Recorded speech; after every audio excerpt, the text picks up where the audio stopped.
With energy bills on the rise, it's going to be a pretty grim Christmas for a lot of Britain.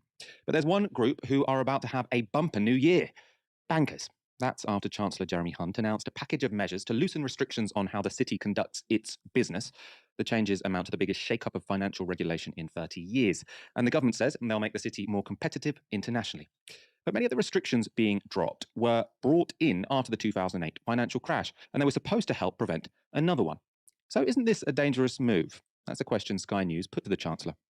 Is it reckless to be relaxing financial measures at the minute? Are you effectively sowing the seeds of the next financial crash? No, because we have learnt the lessons of that crash. We put in place some very... Well, clearly you've not learnt the lessons from that crash. Otherwise you wouldn't have made the restriction on capital risk amounts that were one of the things that precipitated the crash in the first place. Like, the whole point about that, people were using too much leverage to try and gain profit, and you use leverage to invest, right? And getting into debt to invest. That it meant that when their investment portfolio tanked, they couldn't pay their debtors and they defaulted. And that's literally what you're doing by decreasing, like, the capital risk thresholds, right? In the insurance sector, capital risk thresholds in some sectors of the insurance sector are dropping by 65%. This is financial crisis part 2, electric boogaloo waiting to happen. They've learnt the lessons they could get away with no consequences. Then, yeah, just get the bailout, right? You know, the trees are rotten to the core from the inside, and they destroyed everything as they fell down. But they can count on a bailout from the government because they were really, really important trees.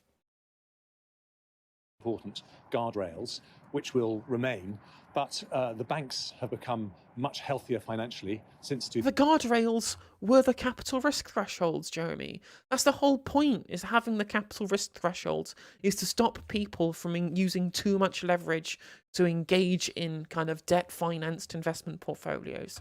That's the fucking issue, Jeremy. Like, it's just lying. 2008, we put in place a process so that financial issues can be resolved, which we didn't have before. But on that basis, we also want to make sure they can... I hate to be all femmy about this, but this is Brexit. This is what Brexit existed to do, right? The reason why the reason why the capital thresholds, risk thresholds, are being relaxed on insurance, for example, is explicitly because they are replacing the Solvency II legislation from the European Union.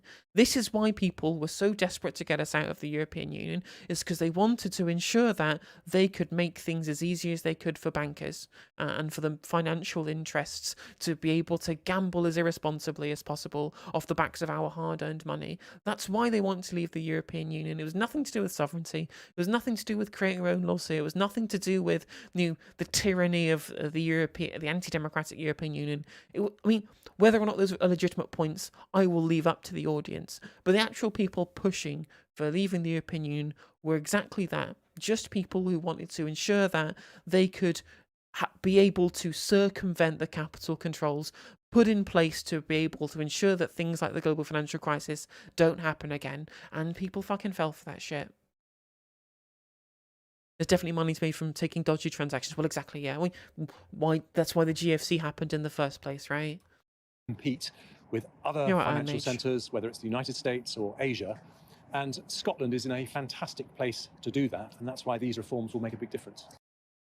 Weird, like the reforms are obviously for the City of London, but they've decided to go announce it in Edinburgh so that it doesn't seem like a London-centric thing. Anyway, let's look at what's changing. So The Guardian has reported this. The package includes plans to repeal UK rules introduced in the wake of the 2007-8 financial crisis, including the senior managers regime, which holds bosses personally and financially responsible for problems that occur on their watch, and the ring-fencing rules that are intended to protect everyday customers by separating their deposits from riskier investment banking operations. It's literally the GFC all over again. I'm going to lose my fucking mind.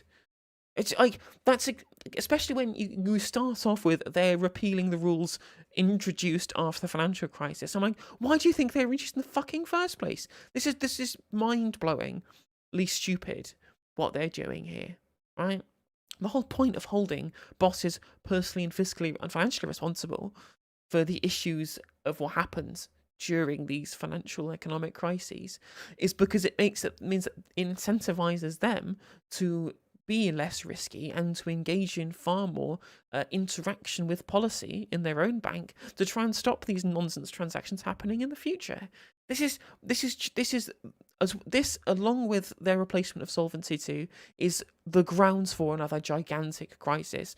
And I just can't fucking believe it. I cannot fucking believe it. Although I actually think we're probably more likely to see an issue from the insurance sector than we are from the banking sector, because of how ridiculous the change in capital risk thresholds were changed for the insurance sector when they replaced the Solvency II legislation. And because the likelihood of there being some kind of natural disaster, I don't know, another pandemic, for example, that thing we just came out of, is a lot higher than there being people engaging in the kind of reckless stuff that we saw in the GFC, given the results of the GFC. Although, given the fact that they're not keeping bosses responsible, actually, maybe I'm wrong on that front. But I think the likely thing to happen first is an insurance-based crisis, where they've invested too much capital based upon leverage, and when they need to make gigantic payouts in the wake of some natural disaster and or future pandemic, will mean that they will not have they will not be liquid enough to be able to make those payments out to the people who have insurance with them in the case of those things happening, because they're more likely to happen. We've got the issues with climate change and ever increasing population, etc., etc. These natural disasters are more likely to happen year upon year upon year. So making it more likely for insurance companies to default on their payouts is it's fantasy economics.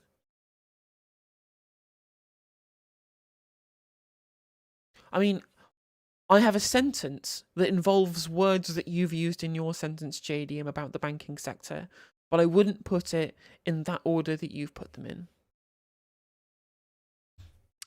Also in Hunt's plan is a change to the financial regulators. At the moment, they're responsible for constraining what bankers can do.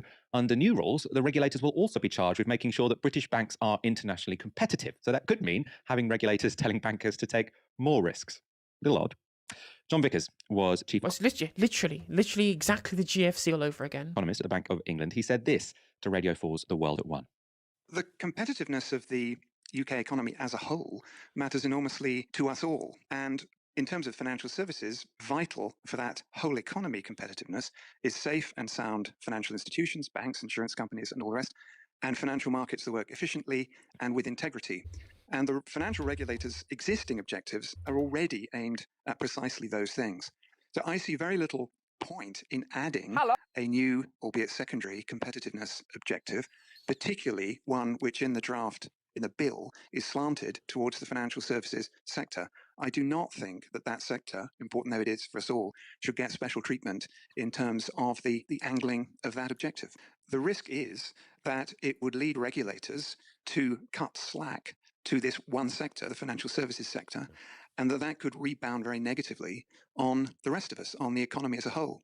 The competitiveness of the whole economy needs banks that are extremely well regulated. So I thought that was really interesting. And from, it's from an establishment figure. He's not a lefty, former chief economist at the Bank of England. And essentially, the government's argument, this is all about being competitive. And, we're supposed to, as a society, want to be competitive because it means more people invest here.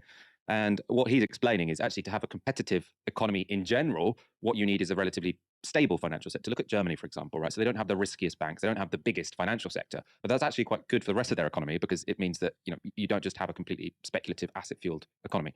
What we did in this country before the financial crisis, to our detriment, was we said, let's give all the power to the City of London. Let's deregulate the City of London. That ended up actually deindustrializing most of the country. We ended up with a fundamentally very weak economy.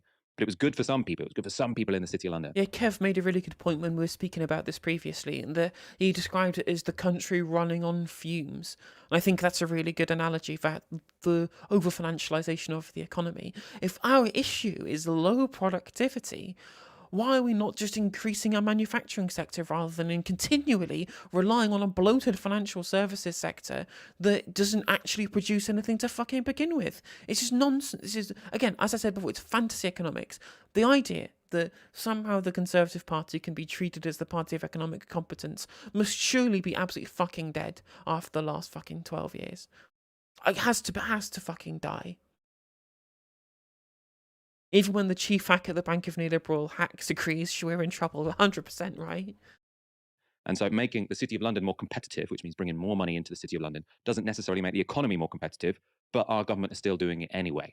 Right. Now, that doesn't seem smart, doesn't seem like a very technocratic thing to do, but maybe it makes sense when you recognize that these people have a lot of pals in the city. Rishi Sunak used to work in the city, right? So this is a favor, a bung to bankers, and it's not to make the economy more competitive. It's actually going to be at the expense of the rest of the economy, quite possibly. It's quite early to say, but as you heard there, the former chief economist at the Bank of England thought that was perfectly plausible, and that seems to be where we are.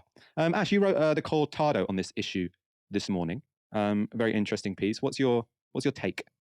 I mean, so let's start with why Jeremy Hunt is doing this. I actually think the fact that Jeremy Hunt and Rishi Sunak have friends in the city is maybe secondary. I think the reason why they're doing this is because deregulating the financial sector and allowing riskier forms of investment, quite frankly, is a cheap and nasty way of bolstering your end of year growth stats. And right now, that is the single-minded focus of this Conservative government. It is inflate GDP however you have to, so that we can claim that we've come out of recession, quicker than expected, or it didn't drag on for as long as it could have.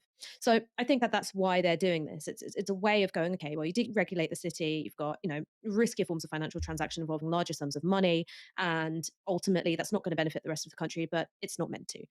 It's meant to benefit the city and subsequently to that, the political careers of Rishi Sunak and Jeremy Hunt.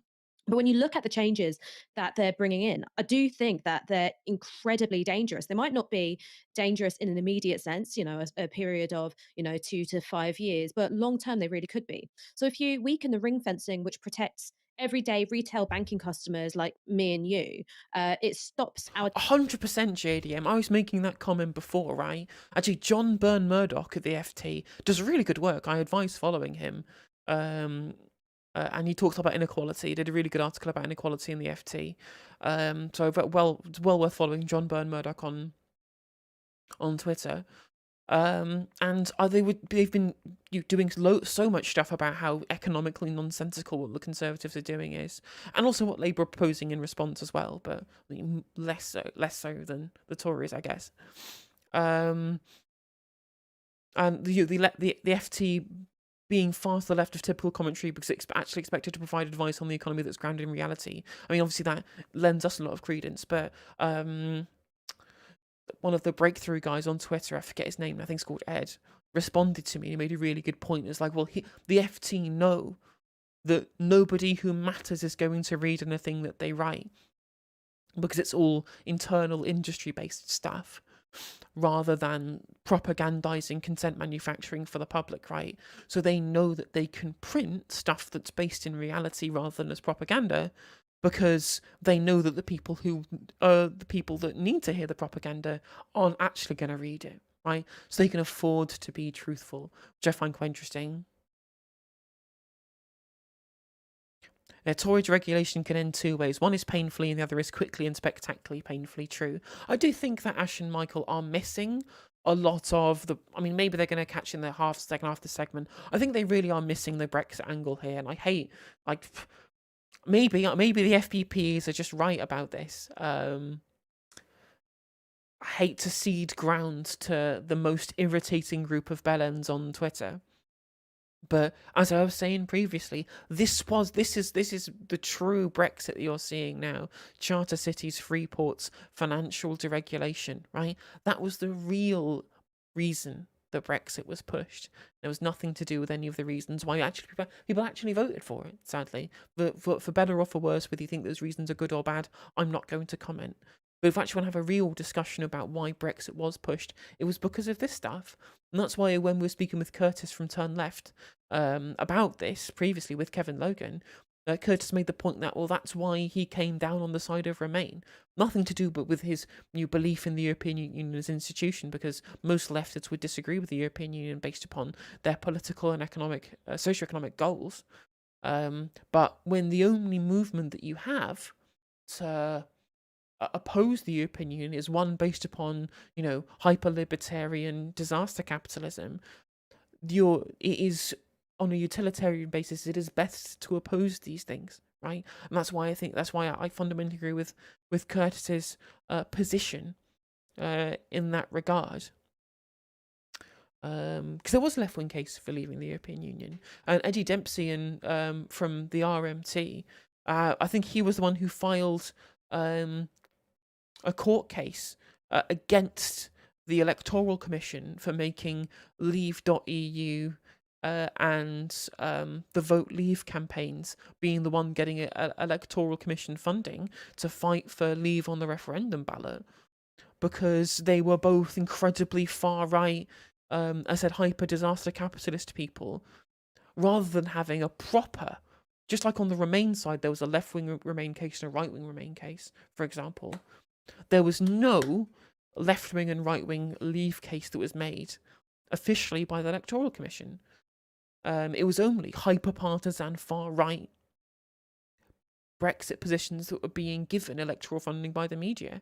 So at that point, there was no choice but to vote Remain, because any movement to leave the European Union on leftist grounds would never have gotten above the ground, because the only people that were seeing any media time or being given any ability to narrativize regarding the opinion were people on the far right.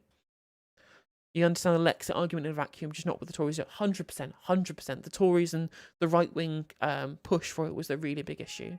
And that was, again, I think Curtis is absolutely right in his assessment.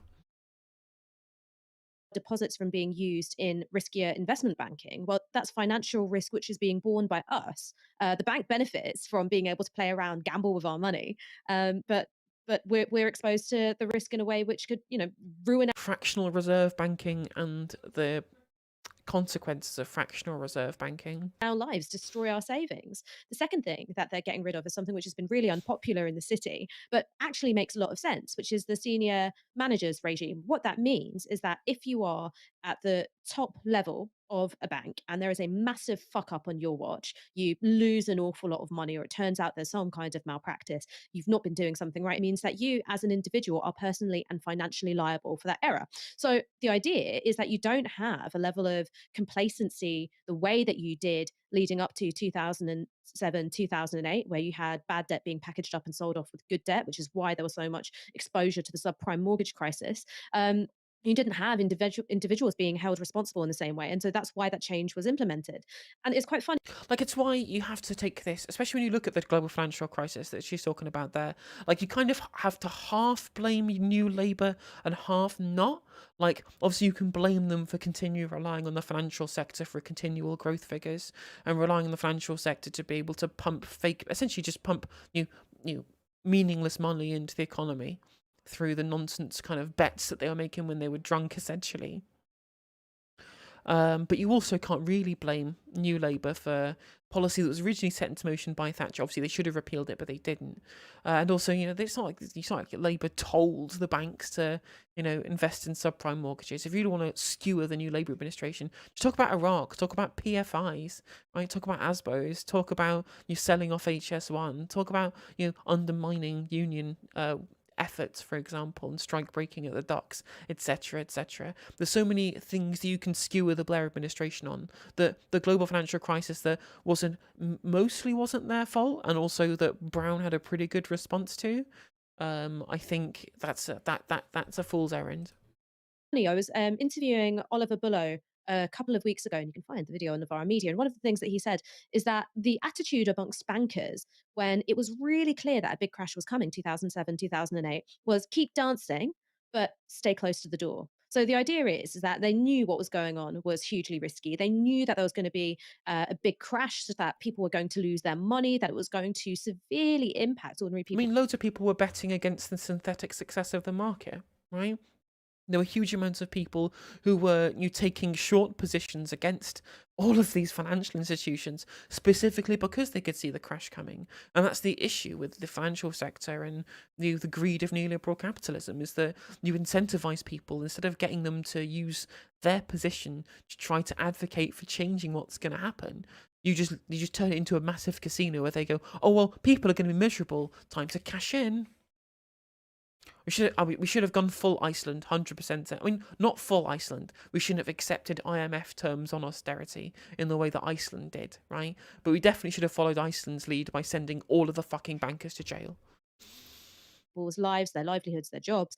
But ultimately, if you could extricate yourself as close as possible up to that catastrophic moment, then you've got, all the profits and minimal risk. And that is going to be the kind of behavior which is incentivized by these Edinburgh reforms. And the third thing is something which was mentioned, which is this idea that regulators are going to be effectively deputized to monitor firms for their competitiveness. So the idea of a regulator coming and going, oh, you're not being as competitive as you could be, or indeed turning a blind. Pickle B with a 12-person raid.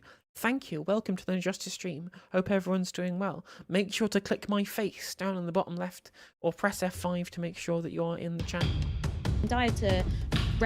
Ironic Sparkles with the follow. Welcome to the Injustice stream. Hope you're doing well. You heard Farage short of the pound on Brexit. Would not be surprised. Would not be surprised at all. You feel like left-wing concerns are best addressed from inside the EU? It's one of the few organisations big enough to stand up to US corporate interests that's also willing to do so. It's probably that's very true. Felix Fern, Matrix and Evil B, thank you all for the follows as well. Welcome to the Justice stream. I'm not saying the EU don't do good work, right? Margareta Vestager and people like that who use their power to, counteract American corporate hegemony.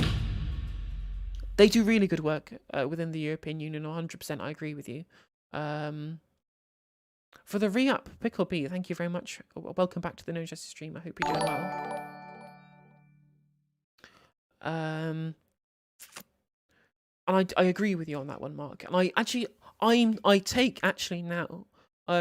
I think Mélenchon and Zizek have the best positions with regards to the EU.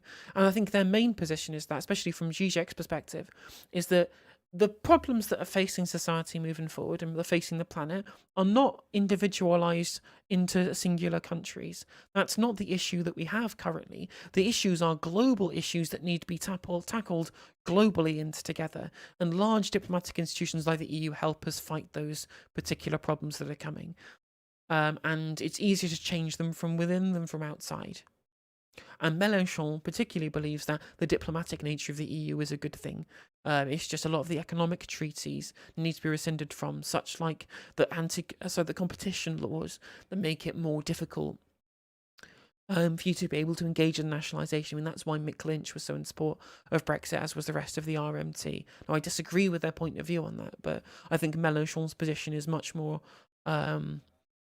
pragmatic than the RMT's position. Yeah, the EU should have slapped so many more signs on top of all of the things that they funded to make it clear the good that their funding was doing in the UK. I mean, you look at places like the Southwest and Wales, where places voted to leave. Yeah, they got heaps and heaps and heaps of EU funding for, altruistic projects, right? Think of the Eden Project. That's helped by EU funding, and it was from one of the constituents in the Southwest that voted very heavily to leave. Dangerous, practices, because they're like, well, it's keeping them competitive, is the exact opposite of what a regulator should do. So sure, Jeremy Hunt is saying, well, look, the banks are in a really different position now than they were in 2007, 2008. And I'm sure, given what we've seen from Ofgem and Ofwat over the last 3 years, last 5 years or whatever, especially Ofgem over the last 2 years, we've seen that the regulators do not act in the interests of consumers. They act in the interests of corporations and businesses, right? The regulatory capture is just, it happens every single time. And the idea that we can have some kind of regulator NGO on behalf of the financial sector that won't be captured by the same industry is just incredibly wishful thinking. Part of the reason for that is because of these reforms which are introduced to stop something like that from happening ever again. So if you get rid of them, do you think that everyone's going to keep playing by the same rules of, caution and due diligence that you force them to adhere to? No, then they're not going to elect to keep playing by those rules. So it's hugely, I think, reckless, hugely dangerous. And the last thing that I want to say is that when it comes to Big Bang Era 1, which was the 1986 package of reforms that Margaret Thatcher introduced, there is a consensus in politics that they contributed to just how bad the financial crisis was for us here in the UK 2007 and 2008. When I say it's a consensus, I'm not just talking about, from the far left to the centre left. I'm talking about former Tory Chancellor Nigel Lawson. I'm talking about former hedge fund managers saying that we didn't understand the risks that we were sleepwalking into. Gordon Brown as well. These aren't marginal, left-wing figures. They're not Novara media contributors, and they look back on those reforms and go, that made things worse for us than it necessarily would have been had we kept some of those safeguards in place. Let's talk about someone with close connections to bankers looking to cash in big from city deregulation. It's Rishi Sunak. Now, I take Ash's point that his closeness to the city probably isn't the only reason these reforms are being made, but it does go... It is also worth pointing out yet again just how ridiculously dumb and stupid the austerity policies of 2010 to 2017 were in the wake of the global financial crisis, right? They were incredibly stupid and silly, where we had a crisis of demand that helped cause the recession, right? Inflation was low. Recession was the issue. It was the economy sliding backwards, right? Gordon Brown's quantitative easing plan was perfect. It was exactly the right plan that we should have been engaging in. I mean, it wasn't perfect enough that he didn't engage in enough nationalisation, right? Should have sent the bankers to jail, nationalised fucking everything, right? Use the state to shift these people out of the positions of power that they had that they didn't deserve. But nevertheless, the actual quantitative easing plan was exactly how you fight the GFC in the wake of a recession. And austerity just killed all economic growth. The wages stagnated. It was completely nonsensical. But as you saw, all of the liberals bought into the economy as a household budget narrative or whatever. They didn't get affected by the austerity measures, so handed David Cameron even more fucking votes in 2015 that they did in 2010, even after his traumatically stupid and damaging economic policy. You can compare and contrast that to Australia, whereas the Australian government literally just gave out stimulus checks to huge swathes of the population, right? Well, it did help that they had a budget surplus, but you don't need a budget surplus to do that. You can just use quantitative easing to do that, right?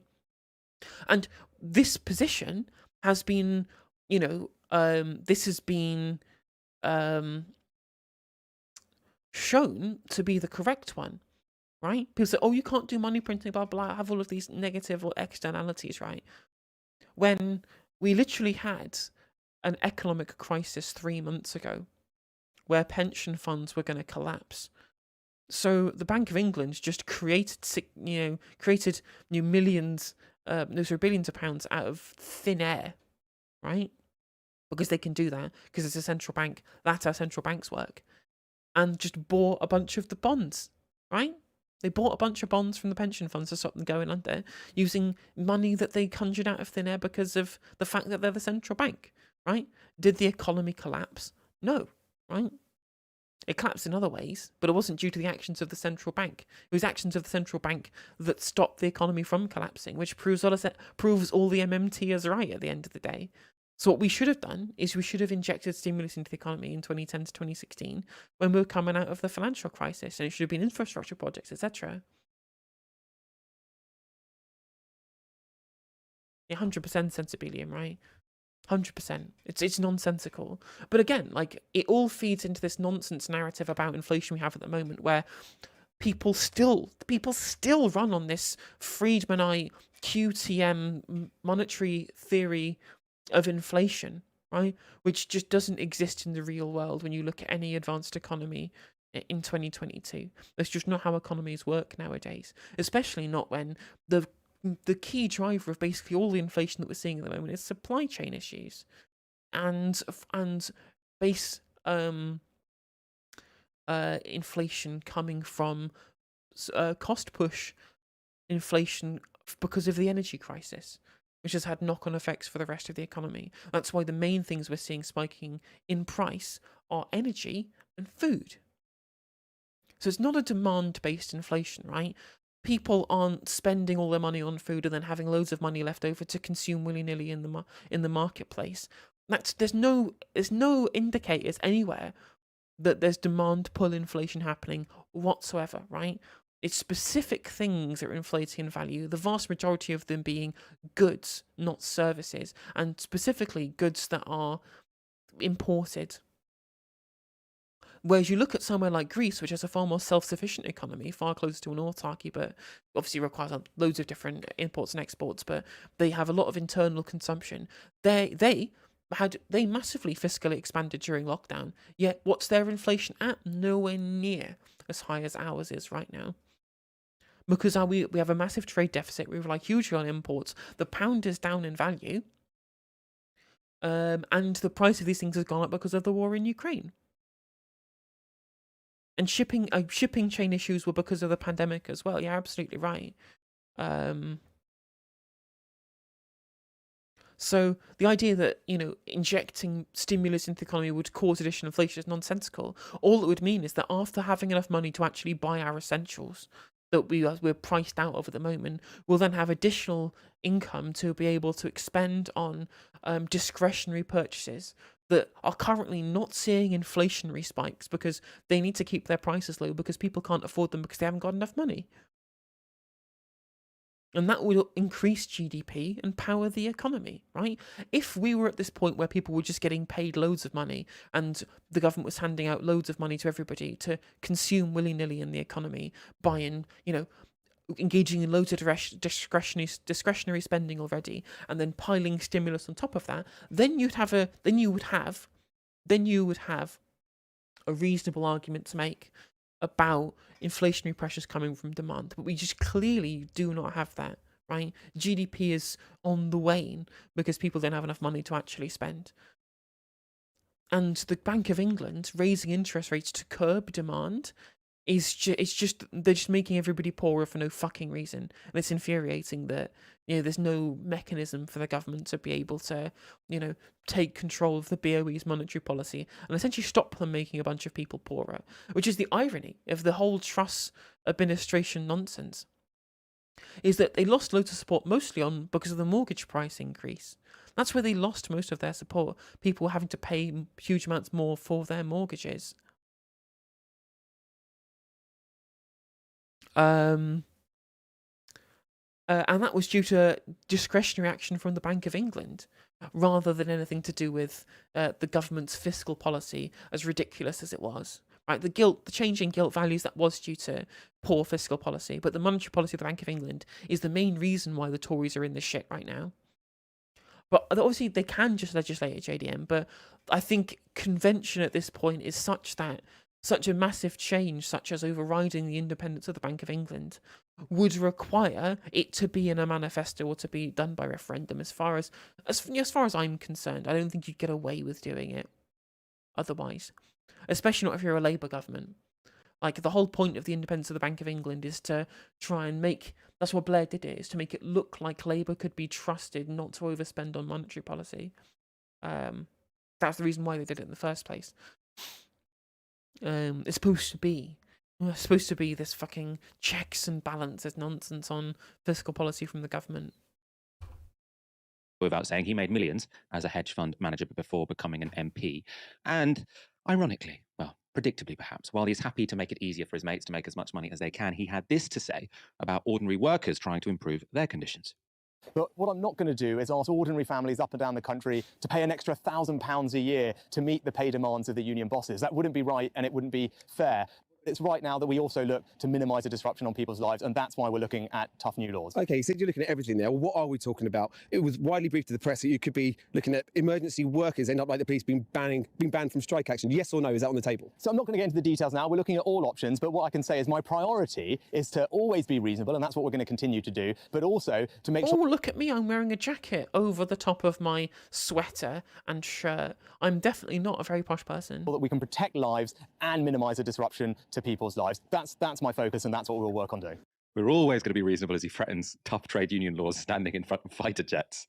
It wasn't particularly subtle. Also, that idea that if workers don't get a pay cut this year, public sector workers don't get a pay cut this year, that's going to cost everyone in the country £1,000, is so ridiculous. Like, the point of tax, right, is that it's progressive. Rich people pay more of it than poor people. So if we give public sector workers a pay rise that's in line... I reckon if you asked 100 people in this country, random people off the street, right, you ask them, do you think that CEOs and businesses should pay more taxation to be able to ensure that nurses can continue to have a reasonable standard of living? 99 out of 100 people would say yes. Yeah, I can't believe they're keeping his PM. He's awful, and it stands to reason that Keir Starmer is equally as awful, that there are some polls where Rishi Sunak is higher on preferred Prime Minister than Keir Starmer. Could you believe that literally anybody could be even more soporific than fucking Rishi bloody Sunak?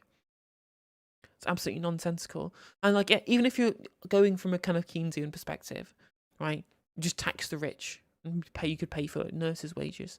Like one thing Labour have done well is saying, look, we have a plan for Pursue 303. Thank you for the follow. Welcome to the Justice Stream. I hope you're doing well.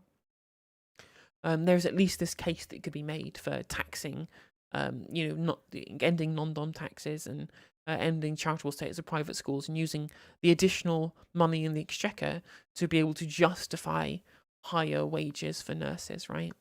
But as I mentioned previously on this stream, right? We have a central bank with a fiat currency. If we want to pay the nurses more, we can just pay the nurses more. Does it not matter in the slightest how much extra we tax at all? Tax is a measure of control of aggregate demand. It is not how we fund these things. The taxes don't pay for anything. The money just gets taxed and disappears. That's how taxation works in a modern economy. With inflation, it won't be that every household has to pay £1,000.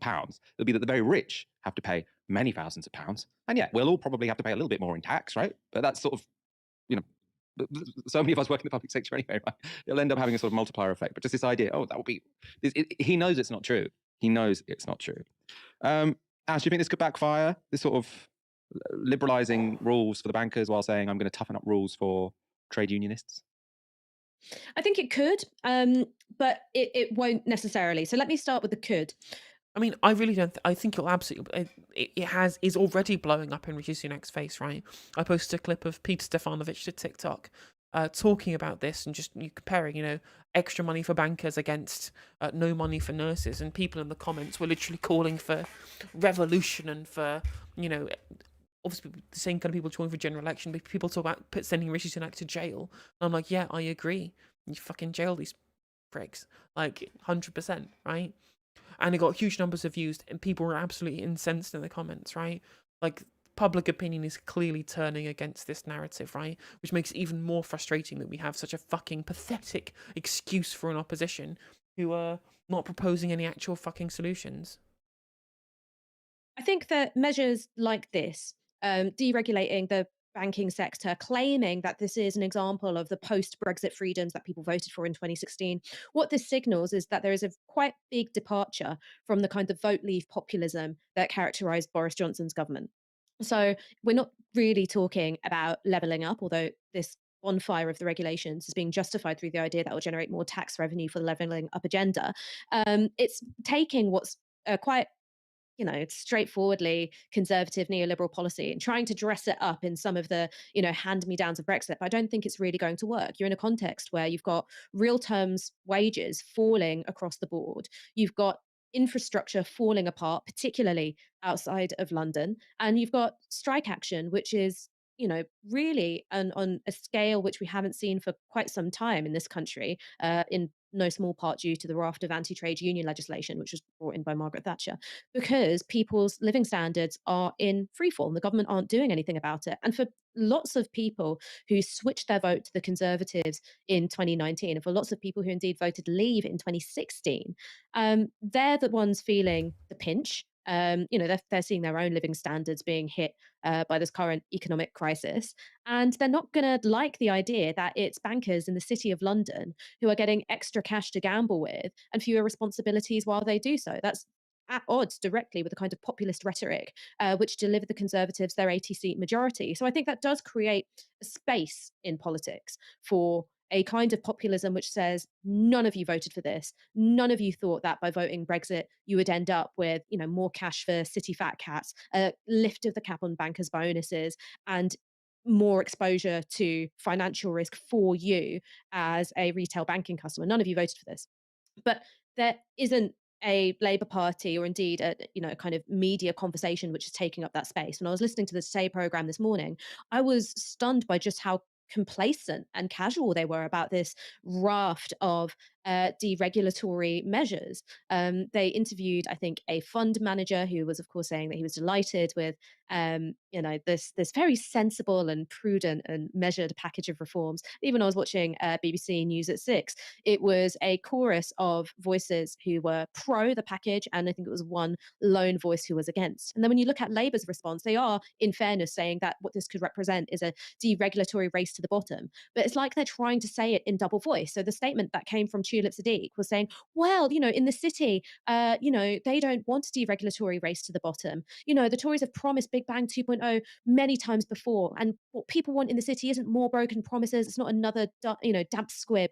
God, it's incredibly frustrating when you literally have the party that's supposed to be fighting against these banker wankers, like, can't, at least drive some kind of populist rhetoric against these people and say, no, the banking industry wants it because they want to do financial crisis speedrun 2.0 2023 edition. That's what they want. And it's, and those are the people who hold the purse strings to the Conservative Party. But of course they can't say that because they're trying to court the same fucking section of donors that the Tories are courting now, because these people have no scruples whatsoever. And actually, no, the city does want more deregulation. That's directly within their financial interests. But it's not in everybody else's interest to be exposed to that level of risk. And so what Labour have done is that they've effectively hamstrung themselves by doing this whole thing of, well, we're the party of business, we don't want to spook the CBI or our newly returned corporate donors. They don't actually want to say, well, look, bankers might want this because it means they get to gamble more with your money, but we're not going to let them do that. We think that's wrong. We don't think that's the right direction for the country to go in at all. So there is a huge vacancy, I think, in the narrative for a critical voice in the media about this kind of thing, and also for political opposition to it, which isn't trying to play it both ways, both, pro banker and anti deregulation. So I think that is going to be good news for Jeremy Hunt and Rishi Sunak. It's such an easy win. Everyone fucking hates bankers. We've hated them for a decade. They've not their position in the hierarchy of trust in this country is an all-time fucking low still, right? People still absolutely hate bankers. I mean, if you look at this particular graph I've got here, right, which percentage trust, bankers are at 42%. I mean, politicians are at 12%, so they're pretty fucking low. Nurses right at the top with 89%, right? People hate bankers. It's such an easy optical win just to say that bankers are awful and that we're going to be fighting against them. And they won't even do that because they're trying to court donors. It's infuriating. Because they're not facing the kind of pushback on this that they really ought to. So yeah, brilliant. So speaking of content for the channel, if you enjoyed, please like, comment and subscribe. Become a member on YouTube for 99p. You can subscribe on Twitch for 99 as well. Donation links in the description box as well if you would like to do that. And thank you, and I'll see you on the next segment.